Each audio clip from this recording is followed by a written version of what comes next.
Magnesium ശരീരത്തിൽ കുറയുമ്പോൾ പേശികളുടെയും നാഡികളുടെയും പ്രവർത്തനത്തിനെ അത് പ്രതികൂലമായിട്ട് ബാധിക്കും.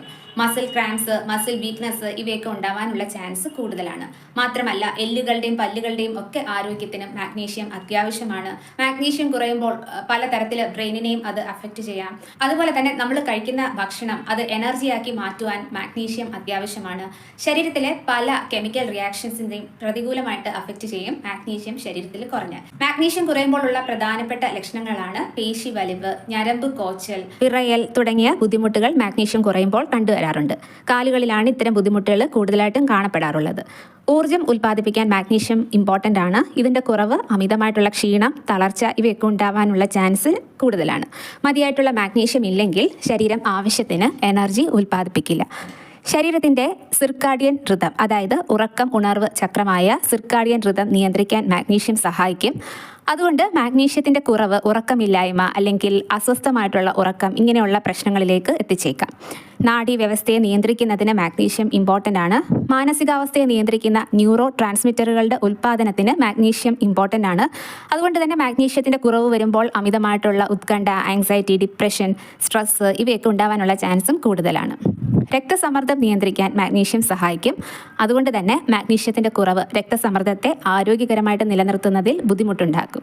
ഹൃദയത്തിൻ്റെ താളം നിയന്ത്രിക്കുന്നതിലും മാഗ്നീഷ്യം ഒരു പ്രധാന പങ്ക് വഹിക്കുന്നുണ്ട്. അതുകൊണ്ട് തന്നെ മാഗ്നീഷ്യം കുറയുന്നത് അമിതമായിട്ടുള്ള ഹൃദയമിടിപ്പ് അല്ലെങ്കിൽ ഇറഗുലർ ആയിട്ടുള്ള ഹാർട്ട് ബീറ്റ്സ് ഇങ്ങനെയുള്ള പ്രശ്നങ്ങളിലേക്ക്, പാൽപിറ്റേഷൻ, കിതപ്പ് ഇങ്ങനെയുള്ള പ്രശ്നങ്ങളിലേക്കൊക്കെ എത്തിച്ചേക്കാം.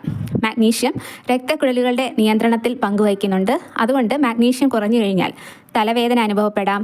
മൈഗ്രെയിൻ കുറയ്ക്കാൻ സഹായിക്കുന്നതാണ് മാഗ്നീഷ്യം. അതുകൊണ്ട് ഇത് കുറയുമ്പോൾ മൈഗ്രെയിൻ ഉള്ളവർക്ക് അതിൻ്റെ തീവ്രത കൂടാനുള്ള ചാൻസ് ഉണ്ട്. അതുപോലെ തന്നെ മാഗ്നീഷ്യം കുറയുമ്പോൾ പീരിയഡ്സിൻ്റെ സമയത്തൊക്കെ അമിതമായിട്ടുള്ള വേദന അനുഭവപ്പെടാനുള്ള ചാൻസും കൂടുതലാണ്. നാഡികളുടെ പ്രവർത്തനത്തിന് മാഗ്നീഷ്യം ഇമ്പോർട്ടൻ്റ് ആണ്. ഇത് കുറയുമ്പോൾ കൈകളിലും കാലുകളിലുമൊക്കെ മരവിപ്പുണ്ടാവാനുള്ള ചാൻസ് കൂടുതലാണ്. അസ്ഥികളുടെ ആരോഗ്യത്തിനും മാഗ്നീഷ്യം ഇമ്പോർട്ടൻ്റ് ആണ്. ഇതിൻ്റെ കുറവ് അസ്ഥികളെ പ്രതികൂലമായിട്ട് ബാധിക്കും. മാഗ്നീഷ്യത്തിൻ്റെ കുറവ് ഓസ്റ്റിയോപോറോസിസിന് കാരണമാവാറുണ്ട്. അതുപോലെ തന്നെ മാഗ്നീഷ്യം കുറയുന്നത് കോൺസ്റ്റിപ്പേഷന് കാരണമാകും. ഇത് ദഹന സംബന്ധമായ ആരോഗ്യ പ്രശ്നങ്ങളെ കൂടുതൽ വഷളാക്കുകയും മൊത്തത്തിലുള്ള ആരോഗ്യത്തിനെ പ്രതികൂലമായിട്ട് ബാധിക്കുകയും ചെയ്യും.